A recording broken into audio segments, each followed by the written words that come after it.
Welcome back. We just learned about modules, but let's say our project is getting even bigger.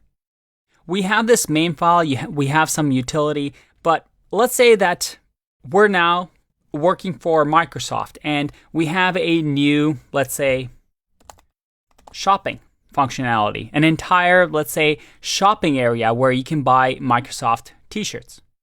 Well, we can now create a folder, so we can add folders to our project. And inside of this folder, let's say we have a new file, and we'll call this the shopping cart.py. So now this shopping cart.py is a folder in our project. You see that our project is getting bigger and bigger. And let's say that here we just have a function called buy, and we give it an item. And let's say here we have a cart variable that, let's say, adds. It's not a very sophisticated buying system, but for our example, it should be fine. And then we just return the cart. Now in here, we have this buy function. And let's say in our main file, so up here, we want to also import our shopping cart buy function. How can we do that? Well, if we try to do shopping cart like this, remember that's the name of our file, you see that I get an underline. It says imported but unused. Okay, so does that mean I can use it? Let's see. I'm going to say shopping cart, and if I click run, module not found error. No module named shopping cart. You see, what we've created here is what we call a package. A package is simply a folder. And we learned about module, which is these files, these Python files. A package is a level up. A package is a folder containing modules. So you can have a package with multiple modules inside of them. So this shopping cart is a module, but this shopping is a package. So the way it works when we import from a package is we say the package name. So what's the package name? It's shopping. And then we do a dot. So dot shopping cart. So package name and then the module name. Now if we do this, let's see if this works. Let's say I do shopping dot shopping cart now. If I print this, let's make this a little bit smaller. All right.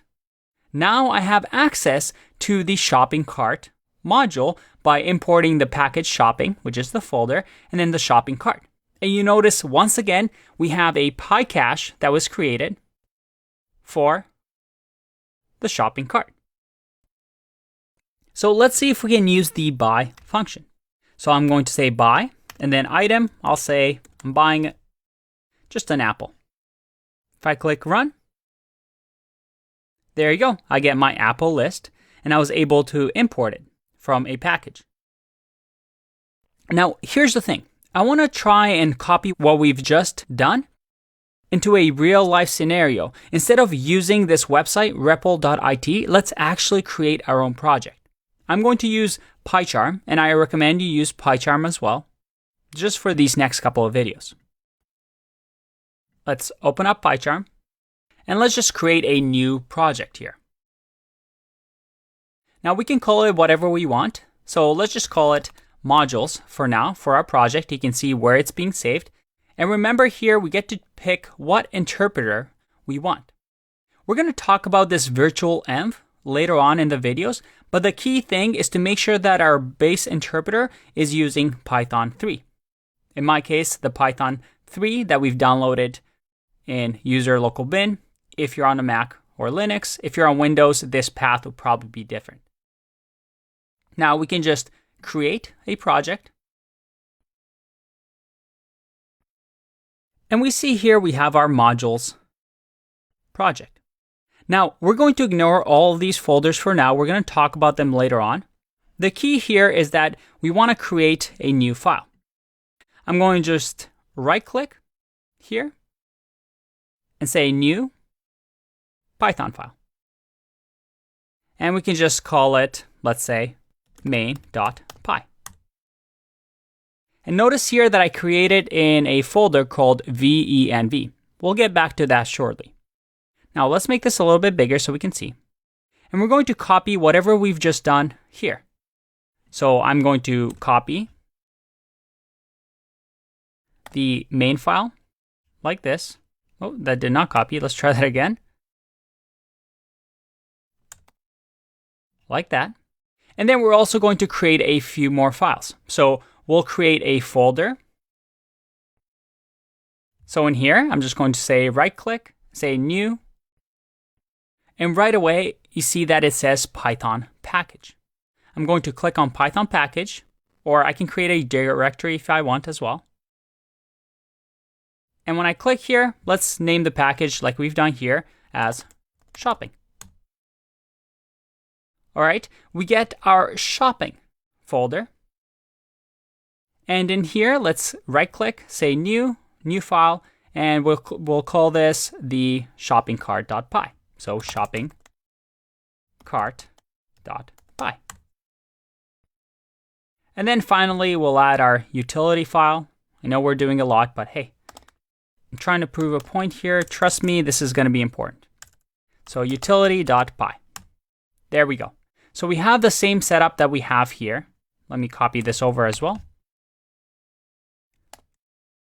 All right. And we copy. Let's make this bigger like that. All right. So we have our files just like we have in our REPL, except this time we're actually using an IDE.